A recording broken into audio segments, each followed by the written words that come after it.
چاپ سہتی رہتی تھی اور تنہائی میں روتی رہتی تھی۔ اللہ سے گڑ گڑا کر دعائیں مانگتی تھی کہ اے رب، یا تو ان دونوں کے دلوں میں میرے لیے رحم ڈال دے یا پھر مجھے ملک اور نانی دونوں کے ظلم سے نجات دے دے۔ خیر وقت کے ساتھ ساتھ میں ذہنی مریضہ بنتی جا رہی تھی۔ خود پر اس عمر میں جبر آسان نہیں ہوتا۔ بیٹھے بیٹھے دل میں عجیب و غریب وسوسے آنے لگتے۔ کبھی لگتا کہ کہیں گھر کی چھت مجھ پر نہ گر پڑے، کبھی ڈر لگتا کہ زلزلہ نہ آ جائے۔ امنگیں جنم لیتی اور اسی لمحے دل میں دفن ہو جاتی۔ پھر میرے شوہر کو بھی احساس ہونے لگا کہ مجھ پر ظلم ہوا ہے اور اب اس کا ازالہ ہونا چاہیے۔ تبھی اس کے رویے میں تبدیلی آنے لگی۔ وہ میرا زیادہ خیال رکھنے لگا، مجھ سے محبت سے پیش آنے لگا اور اب نانی کو بھی اس کی زیادتیوں پر ٹوکنے لگا۔ کہتا، اماں تم چپ رہو، میری بیوی کو ڈانٹنے ڈپٹنے کی ضرورت نہیں ہے۔ اب وہ میرے لیے پھل فروٹ، کھانے پینے کی اشیاء، جوڑے، میک اپ وغیرہ کا سامان لے کر آتا، غرض ہر طرح کی آرام و آسائش سے مہیا کرنے لگا۔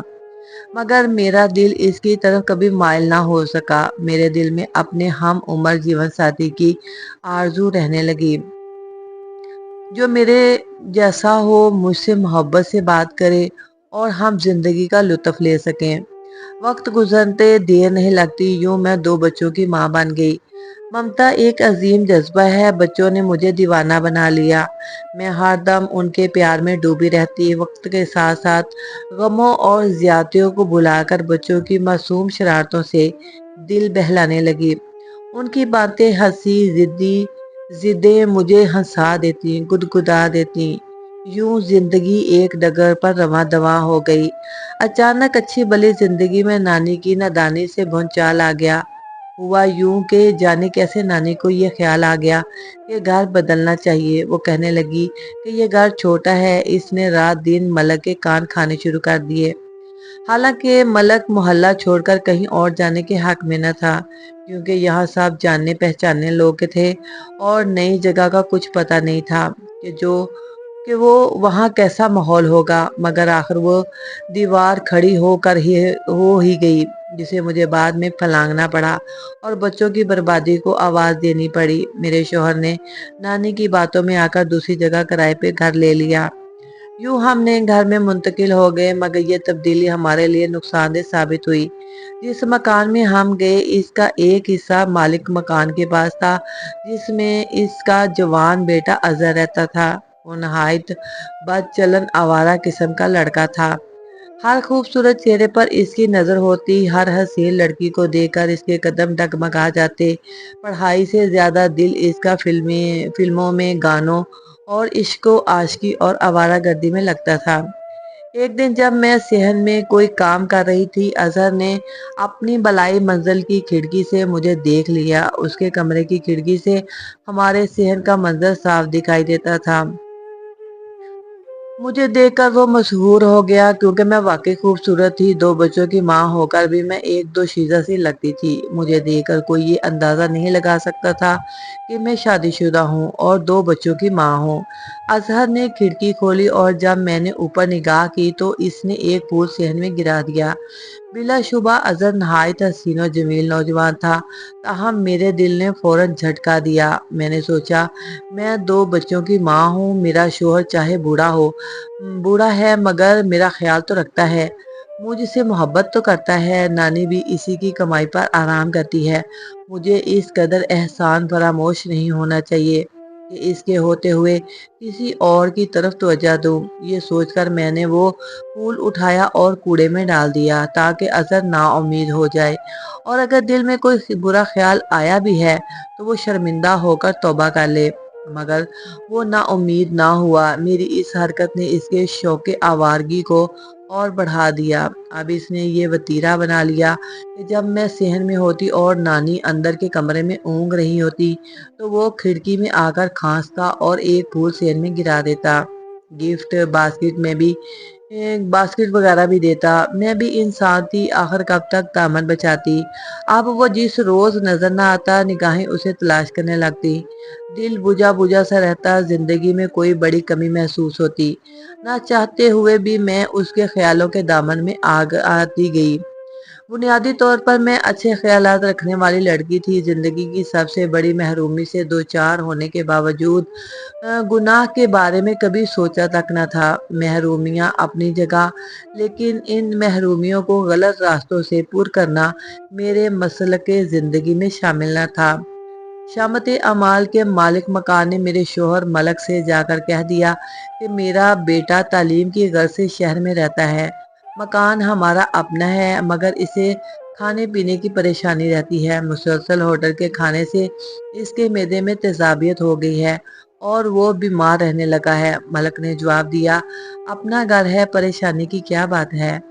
کھانا اظہر کو ہمارے گھر سے مل جائے گا۔ مالک مکان خوش ہو گیا، کہنے لگا، جب تک آپ چاہیں میں مکان خالی کرنے کی بات نہیں کروں گا اور کرایہ بھی نہیں بڑھاؤں گا۔ میرے بیٹے کی تعلیم کے صرف 2 سال باقی ہیں، اس کے بعد وہ گاؤں چلا جائے گا۔ اس روز کے بعد اظہر کے کھانے کی ذمہ داری بھی اب ہم پر آ گئی تھی۔ میں صبح شام روٹیاں بنا دیتی، سبزی وغیرہ وہ خود لے آتا تو سالن بھی تیار کر دیتی، کیونکہ یہ میرے شوہر کا حکم تھا۔ جب کھانا تیار ہو جاتا، نانی آواز لگاتی اور اظہر دروازے سے آ کر ٹرے اوپر لے جاتا۔ اسی طرح وہ روز برتن بھی دستک دے کر صحن کے فرش پر رکھ جاتا۔ یہ کھانا لینے دینے کا سلسلہ ایک وسیلہ بن گیا۔ شوہر کام پر چلے جاتے، نانی سو جاتی تو کھانا دینا میرا کام بن جاتا۔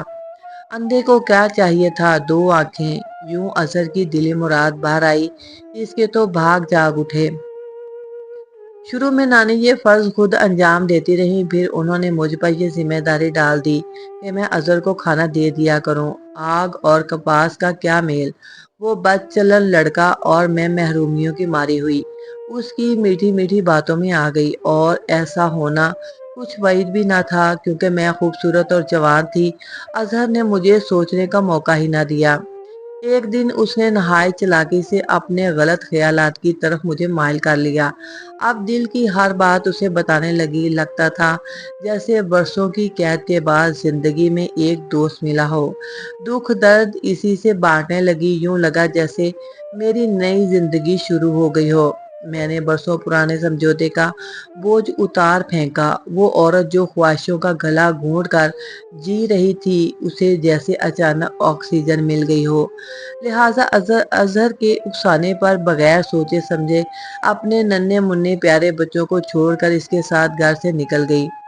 بچے کس کو پیارے نہیں ہوتے، جانور تک اپنی اولاد پر جان وار دیتے ہیں، اور میں تو انسان تھی مگر اپنے عزیز از جان جگر گوشوں کو بھی ان جذباتی لمحوں میں فراموش کر بیٹھی۔ اپنے بوڑھے شوہر کو بڑھاپے میں بے آسرا چھوڑ کر گھر سے قدم باہر نکالا، اور وہ دیوار پھلانگ گئی جسے عورت کی عزت، اس کی شان اور تحفظ کا نام دیا جاتا ہے۔ نانی کی آنکھوں میں بھی دھول جھونک دی۔ یہ سب کچھ شاید میرے بچپن کے ماحول کا اثر تھا جو میں نے گاؤں میں گزارا تھا۔ میں زیور تعلیم سے محروم تھی۔ اگر تعلیم حاصل کر لی ہوتی تو شاید ایسا نہ کرتی۔ اظہر مجھے لے کر ایک دوست کے پاس دوسرے شہر آ گیا۔ شروع کے دنوں میں بچوں کی یاد نہ آئی، مگر بعد میں ان کی یاد نے بے چین کر دیا۔ جب میں روتی تو اظہر کو کوفت ہوتی۔ آخرکار اس کے دوست نے پتہ کروایا تو یہ افسردہ خبر ملی کہ میرے بھاگ جانے کے صدمے نے میرے تو شوہر کی جان ہی لے لی۔ وہ یہ غم برداشت نہ کر سکا اور خالق حقیقی سے جا ملا۔ میں نے اظہر کی منت کی کہ مجھے واپس جانے دو، کیونکہ میرے بچے بے آسرا اور ویران ہو چکے ہیں۔ ان کا نانی کے سوا اس دنیا میں کوئی سہارا نہیں۔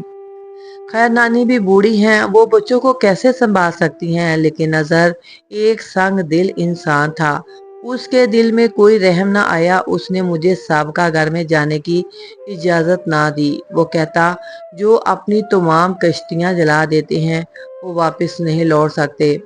اظہر ایک نکما آدمی تھا، ہمیں سخت تنگ دستی میں گزارا کرنا پڑا۔ اس نے مجھ سے شادی کو اپنے باپ سے بھی چھپا کر رکھا۔ جو جیب خرچ اسے والد سے ملتا اسی پر گزارا کرتا۔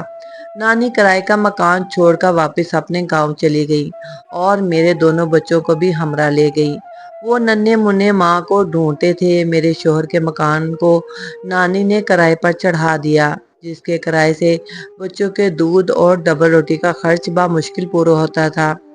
وقت گزرتا رہا، جب اظہر باہر جاتا تو باہر سے تالا لگا جاتا تاکہ میں گھر سے نہ نکل سکوں۔ مجھے میرے بچوں کی خبر دینے والا کوئی نہ تھا۔ 4 برس یوں ہی روتے سسکتے گزر گئے۔ اس دوران ایک بچی پیدا ہوئی، مگر چند روز ہی زندہ رہی۔ میں پھر سے تنہا ہو گئی۔ اب مجھے اپنے بچوں سے بے وفائی کی سخت سزا مل رہی تھی اور میں روتے روتے پاگل ہونے لگی تھی۔ سوچتی تھی کہ کس طرح اس قید سے نکلوں۔ یہاں تو بوڑھے شوہر کا گھر بھی لاکھ درجہ بہتر تھا۔ کاش میں گھر سے نکلتے وقت کچھ سوچ لیتی۔ لیکن جوانی کی بھول ہی ہوتی ہے جس کا انجام اچھا نہیں ہوتا اور جو عمر بھر دکھ دیتی رہتی ہے۔ اٹھتے بیٹھتے جاگتے سوتے ہر دم یہی دعا لبوں پر رہتی، اے اللہ مجھے میرے بچوں سے ملا دے۔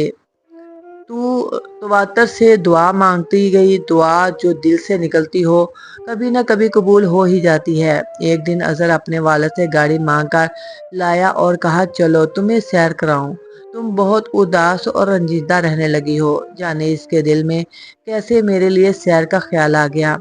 میں لمحہ بھر کو جی اٹھی۔ اس 4 دیواری سے باہر نکلے ہوئے مدت گزر چکی تھی۔ وہ مجھے اس شہر لے آیا جہاں میری نانی کا گھر تھا، جہاں میرا شوہر رہتا تھا اور جہاں میرے بچے رہتے تھے۔ ہم بازار سے گزر رہے تھے اور میں دل میں سوچ رہی تھی کہ کاش کوئی معجزہ ہو جائے اور میں اپنے بچوں کی ایک جھلک دے سکوں۔ اسی سوچ میں کھوئی ہوئی تھی کہ اچانک نگاہ 2 بچوں پر پڑی جو بالکل میرے فہد اور حماد جیسے تھے، مگر ان کے چہرے میلے، کپڑے گندے اور پھٹے ہوئے تھے۔ وہ دبلے پتلے، ہڈیوں کے ڈھانچے، مدقوق چہروں والے بچے بھیک مانگ رہے تھے۔ انہیں دیکھ کر میری تو چیخ ہی نکل گئی۔ اظہر نے پوچھا کیا ہوا؟ میں نے کانپتے ہاتھوں سے اشارہ کیا۔ وہ دیکھو وہ میرے بچے فہد اور حماد ہیں۔ اظہر بولا تمہیں غلط فہمی ہوئی ہے، تم پاگل ہو گئی ہو، وہ فہد اور حماد ہرگز نہیں ہیں۔ یہ کہتے ہوئے اس نے گاڑی تیزی سے آگے نکال لی اور میں غم سے بے ہوش ہو گئی۔ جب ہوش آیا تو اپنے آپ کو گھر پر پایا۔ اظہر مجھے بے ہوش حالت میں گھر لا کر بستر پر لٹا چکا تھا اور بیرونی دروازے پر تالا لگا کر نہ جانے کہاں چلا گیا تھا۔ تب میں اٹھ کر دیواروں سے سر ٹکرانے لگی۔ میری چیخیں پڑوسی بھی سن رہے تھے، تو پڑوسن نے دیوار کے ساتھ سیڑھی لگا دی اور پوچھا کیا ہوا ہے؟ میں روتے ہوئے بولی خدا کے لیے مجھے یہاں سے نکالو، میں اپنے بچوں کو دیکھنا چاہتی ہوں۔ پڑوسن بولی یہاں سے نکلو گی تو کہاں جاؤ گی؟ میں نے کہا کہیں بھی چلے جاؤں، گاؤں چلی جاؤں گی، مگر مجھے یہاں سے نکالو۔ اس نے کہا اچھا میرا شوہر آئے گا تو میں اس سے کہوں گی کہ وہ تمہارے شوہر سے بات کرے گا اور تمہیں باہر نکال لوں گی۔ پڑوسی کے دباؤ پر اظہر مجھے میرے سابقہ گھر لے گیا جہاں تالا پڑا تھا۔ نانی کے گھر پر بھی تالا لگا ہوا تھا۔ پڑوسی نے بتایا تمہاری نانی کا انتقال ہو چکا ہے۔ کچھ دن ہم نے تمہارے بچوں کو سنبھالا، لیکن ایک دن وہ ہمارے گھر سے چپکے سے نکل گئے اور پھر کبھی واپس نہ آئے۔ ہم نے بہت تلاش کیا مگر معلوم نہیں وہ کہاں چلے گئے۔ یہ کیسی خبر سن کر میرا تو دل ہی پھٹ گیا اور میرا دل ڈوب گیا۔ میں نے اپنی آنکھوں سے فہد اور حماد کو بھیک مانگتے دیکھا تھا۔ یقیناً وہ میرے ہی بچے تھے۔ میری ماں کی آنکھیں دھوکہ نہیں کھا سکتی۔ کاش اس ظالم اظہر نے وہاں گاڑی روک لی ہوتی، مجھے اس سے بات کرنے دیتا تو ہم انہیں اپنے ساتھ لے آتے۔ اس واقعے کو کئی برس بیت چکے ہیں مگر وہ منظر آج بھی میری آنکھوں میں نقش ہے جب میں نے اپنے جگر کے ٹکڑوں کو سڑک پر بھیک مانگتے دیکھا تھا۔ خدا جانے ان پر کیا گزری، وہ آج کس حالت میں ہوں گے۔ اظہر نے مجھ پر ایسی سخت پابندیاں عائد کر دیں کہ میں انہیں تلاش بھی نہ کر سکی۔ اسے اس معاملے سے کوئی دلچسپی نہ تھی کہ میرے بچے مجھے ملیں یا نہ ملیں۔ اسے ان یتیموں سے کیا سروکار جن کا باپ مر چکا تھا اور ماں بھی کھو گئی تھی۔ جب تک زندہ ہوں مرتے دم تک بے چین رہوں گی۔ یہ ایک ایسی سزا ہے جو شاید موت کے بعد بھی ختم نہ ہو۔